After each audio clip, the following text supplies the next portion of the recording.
ఈరోజు నేనేం చేయబోతున్నాను తెలుసా, జున్ను గడ్డ జున్ను అయితే చేయబోతున్నానండి.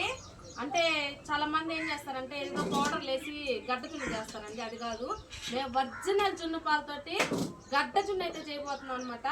ముందు అయితే 2 కేజీల బెల్లాన్ని, ఎవరో తెలుసు కదండి మీకు, భవాని వాళ్ళ అమ్మ సన్నగా బెల్లాన్ని చూడండి ఇట్లా దంచేసి. క్వాంటిటీ అయితే చెప్తానండి మీకు వివరంగా పక్కా కోసం. ఫ్రెండ్స్, రాత్రే మా బర్రె అయితే ఈనిందండి. అంటే కోడ దూడని అంటారంటే మొగ దూడనైతే వేసింది. దానికి జున్ను పాలు తీస్తాం కదా, దాంతో అయితే చేస్తున్నాం అనమాట. ముందుగా మేము 2 కేజీల బెల్లాన్ని అయితే తీసుకున్నామండి. వాటిని సన్నగా అమ్మ దంచేశారు. భవాని వాళ్ళ అమ్మ మీకు తెలుసు కదండి, అయితే దంచేశారు. ఇదిగోండి మేము జున్ను పాలు 1.5 కేజీ జున్ను పాలు తీసుకున్నాం అండి. దీన్ని ఎందుకు చూపిస్తున్నానంటే అవి మనకి గోధుమ రంగులో వస్తాయి అన్నమాట. ఫస్ట్ జున్ను పాలు దాన్ని అయితే పోసుకుంటున్నాను అనమాట. ఆ బెల్లంలోకే పోసేస్తున్నా. 1.5 లీటర్ జున్ను పాలు తీసుకుంటే మామూలు పాలు ఉంటాయి కదండి, మామూలుగా బర్రె పాలు, ఆ పాలు వచ్చి 1 లీటర్. అంటే మిక్స్ చేసుకోవచ్చు మనం, ఎక్కువ కలిసి వస్తుంది అనమాట.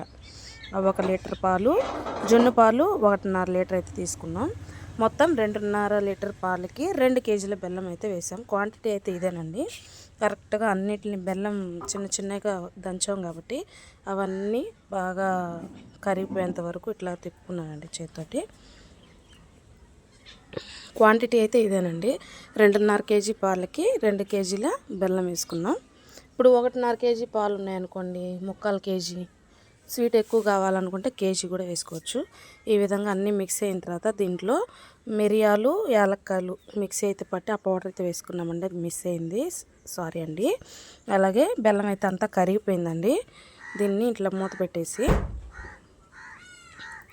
దబర్లో ఒక లీటర్ నీళ్ళు అనుకోండి, లీటర్ కానీ 1.5 లీటర్ అయి ఉంటుంది ఇది.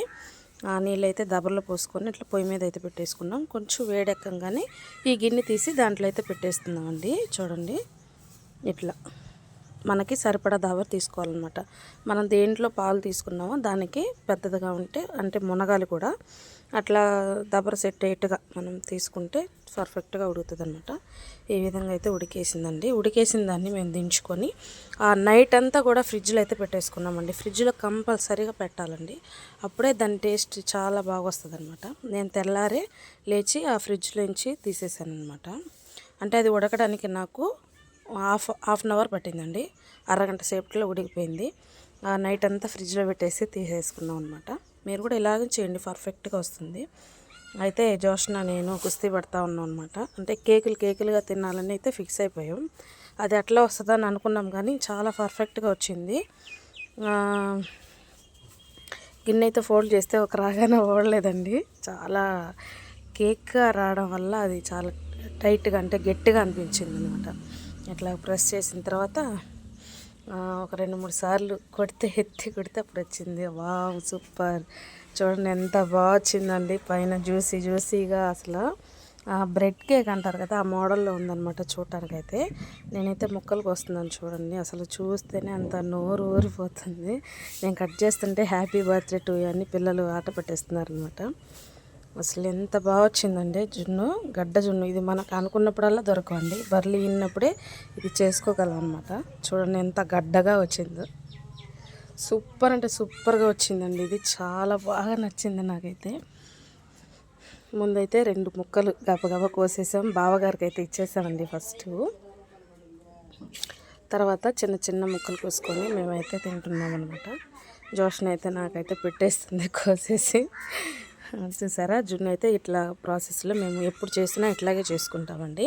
ఫస్ట్ వస్తాయి కదా పాలు, ఆ పాలని అట్లాగే ఉంచి మామూలు పాలు కూడా కలుపుకొని ఇట్లా గడ్డగా జున్ను చేసుకుంటాం. అంటే బర్రెలు వినేది సంవత్సరానికి ఒకసారి కదండి, సంవత్సరానికి ఒకసారి. నాకు ఎక్కువ బర్రెలే ఉన్నాయి కాబట్టి మాకు విన్న ప్రతిసారి ఇట్లాగే చేసుకుంటాం అనమాట.